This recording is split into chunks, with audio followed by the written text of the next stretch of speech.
What is up, guys? Welcome back to the channel. As always, it's good to have you here. You join me back in my very own Volvo XC40 here on a cold, dark winter morning in January.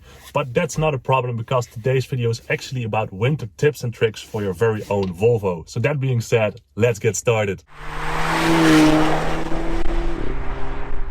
So let's start with the first tip, and that is also, I think, my favorite about a Volvo car, and that is the additional or external heater you can get on your car. You can turn it on using your Volvo OnCall application or by going into the settings of your car in the center display.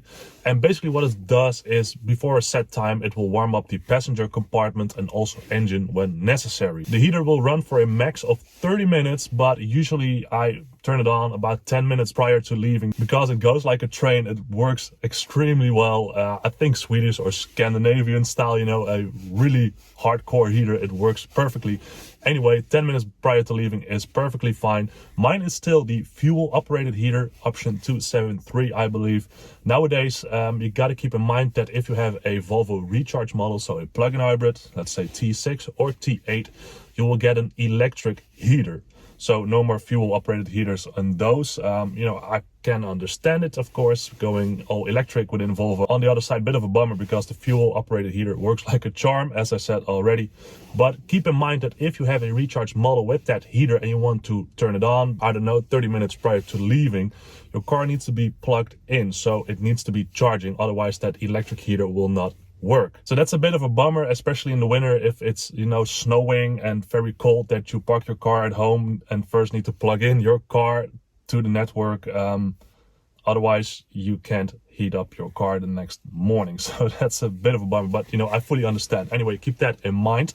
Also pretty interesting at this moment in certain European markets, if you have a recharge XC60 or XC90, you will get the fuel operated heater because there is a semiconductor shortage issue with the electric heaters. So then once again, you will get the fuel operated heater on your car.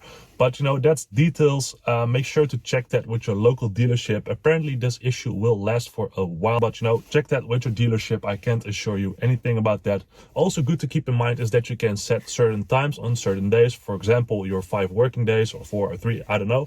You can also set times for that so that every working day your car is nicely warm when you are heading to work.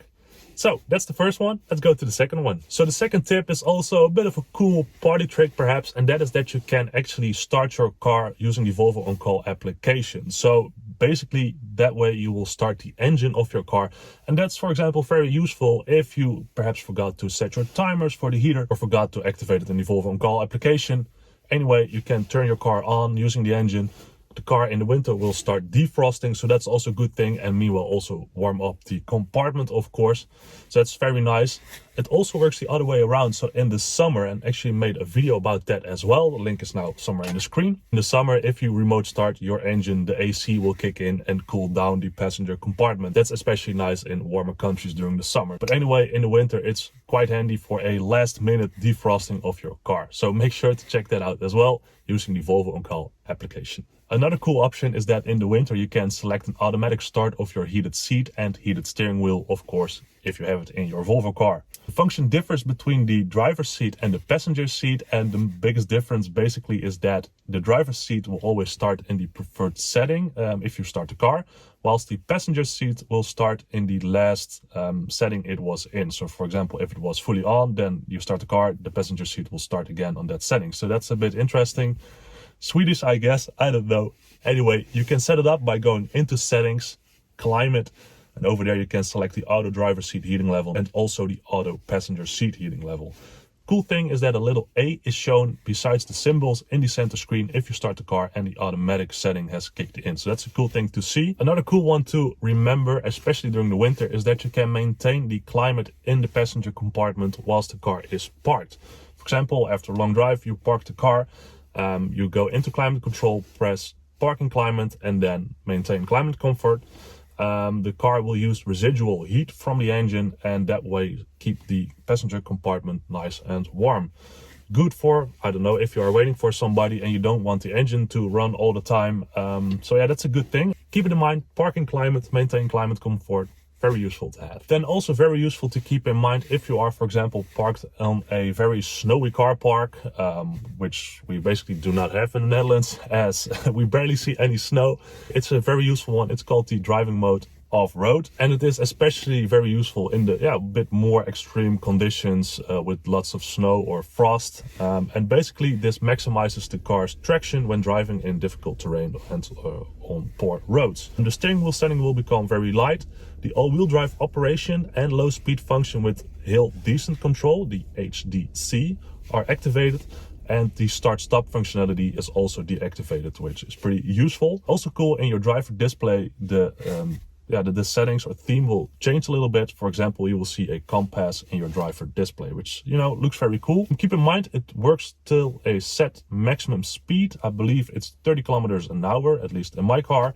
And when you try to exceed that for a couple of seconds, the car will go back into its comfort setting, which allows you, of course, to speed up a little bit, but keep that in mind. And also keep in mind that if you have the Google Android system in your car, there's also an off-road settings. So despite not having the selection toggle anymore in the center console over here, it's still hidden in the system of the car. So keep that in mind. Then, did you know you can opt for heated windscreen wiper nozzles?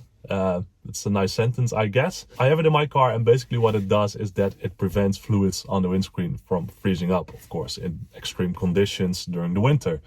It's pretty cool, especially if you put it in slow-mo, so we'll try to show you guys that right now. Anyway, also good to keep in mind that the car will give you a warning if the reservoir of the fluids will get below 1 liter. So keep that in mind, especially if you have a long drive and extreme conditions ahead. Make sure to fill that up before departing. Then to conclude, 2 tips, personal tips from me to you for free. There we go. Anyway, from Volvo you can opt for a protection package. And that basically means that you get a couple of rubber mats for the interior, for the passenger compartment, and also for the trunk. And that's pretty useful if you want to preserve your interior a bit more, especially if you have a blonde interior or the amber or the lava orange as I have, which gets dirty quite easily. But also perhaps the awesome new fjord blue interior. Spoiler alert, stay tuned for that. It's called the protection package from Volvo cars here in the Netherlands, at least. I believe it's 200 euros, more or less. But yeah, I like it a lot. It preserves my interior a bit more, especially the lava, as I said already. And the other tip is about the lights on your car, especially on the more darker days during the fall and the winter. The car is always on its automatic setting, which means during the day you will get the daytime driving lights. They look lovely. The Thor hammers, amazing, love it. But they tend to not sometimes switch to the full lights whilst it's getting darker. So safety wise, just make sure you turn on your lights if you're not sure about it. Especially in the fall, as I said, and in the winter I turn them on the whole day, as for example also we have a lot of cyclists here in the Netherlands and they appear out of nowhere. And then having some nice white bright lights is very good to have. Also note that if you are using the daytime driving lights, your rear lights will always be on. So that's a good thing, but safety first, just turn them on. That's my tip for you guys. So there we go, everybody. That are a couple of winter tips and tricks for your Volvo car.